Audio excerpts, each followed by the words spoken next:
नियोजित शिक्षकों को राज्यकर्मी का दर्जा मिलेगा, ये पूरी तरह से फिक्स हो चुका है। लेकिन जो दर्जा है मिलेगा, इसको लेकर के जो मीटिंग होगी, ये मीटिंग तब होगी जब नए शिक्षा मंत्री जी आएंगे और पुराने वाले शिक्षा मंत्री जी जाने वाले हैं। ये बिल्कुल तय है। और मीटिंग के डेट को लेकर के जदयू के एक बड़े नेता ने क्या कहा है, मैं आपको उन्हीं की वाणी सुनवाऊंगा। आप लोग से निवेदन है कि वीडियो को आखिरी तक ज़रूर देखिएगा।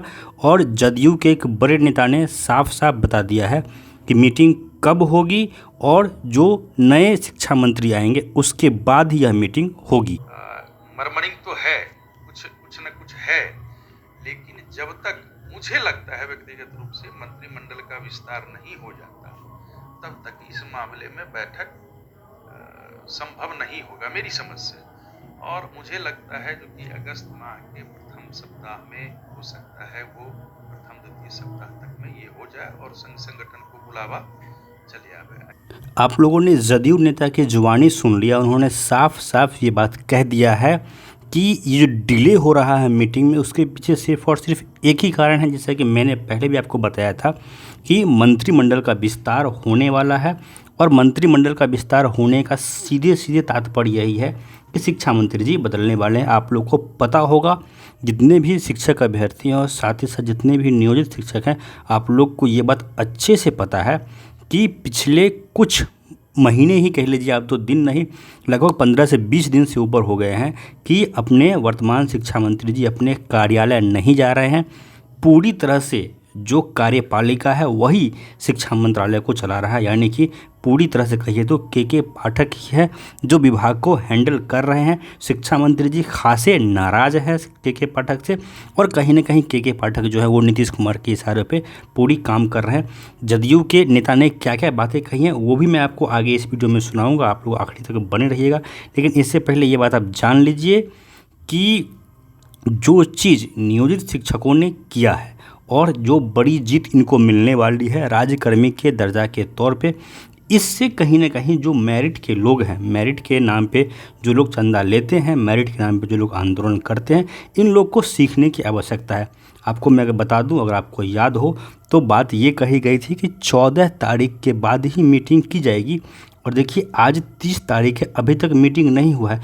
लेकिन फिर भी जितने भी नियोजित शिक्षक हैं सब संयमित हैं।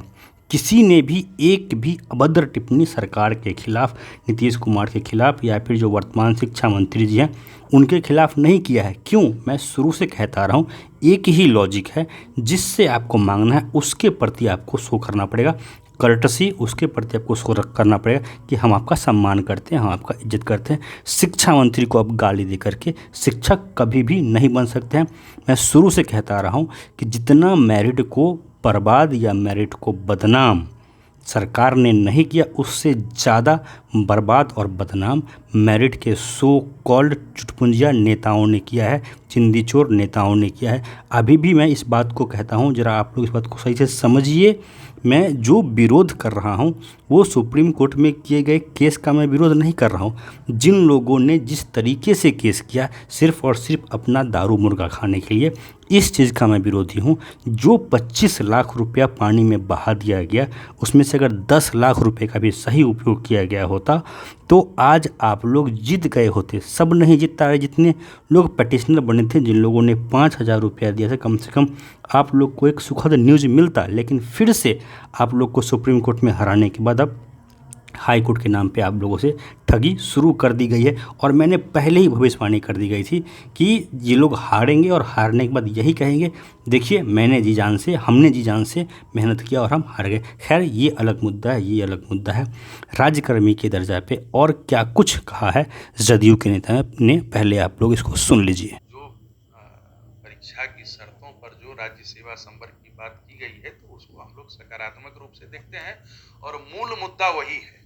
मैं तो यहाँ तक कहता हूँ, और संघ संगठन के लोगों ने भी, आदरणीय शत्रुघ्न बाबू और हम लोगों ने तो कई बार, चाहे वो शिक्षा मंत्री जी हों, चाहे वो संसदीय कार्य मंत्री जी हों, चाहे मुख्यमंत्री महोदय हों, चाहे उप मुख्यमंत्री जी हों, हर तरह से वहाँ पर कन्विंस किया गया है जो कि इसमें अतिरिक्त आर्थिक वहन नहीं करना है सरकार।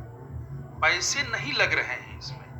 कहीं न कहीं नौकरशाह के द्वारा ये फीडबैक दिया गया था पूर्व में, जो कि नहीं, राज्य संवर्ग राज्य कर्मी का दर्जा देने पर इतनी राशि खर्च हो। आपको आश्चर्य होगा, उसमें राशि नहीं खर्च हो, कोई भी अतिरिक्त राशि नहीं लग रही। लेकिन अब समझने का हेर फेर है। तो हम लोग जब कह रहे हैं और उसी चीज को जब संघ संगठन के नेतृत्वकर्ता अगर सरकार के समक्ष लिखित रूप से या मौखिक रूप से आमने सामने फेस टू फेस जब बात को रखेंगे, तो सरकार को भी समझना पड़ेगा और सरकार निश्चित रूप से समझेगी। जब हमको राशि नहीं लग रही है, अतिरिक्त वित्तीय भार नहीं लग रहा है, तो फिर यह कैसे हुआ, क्यों हुआ? 17 वर्ष की सेवा देने के बाद इस तरह की बात क्यों हुई, जबकि उनकी अन्य मांगे पूर्व की नियमावली में समाहित है और उसको पूरा नहीं किया जा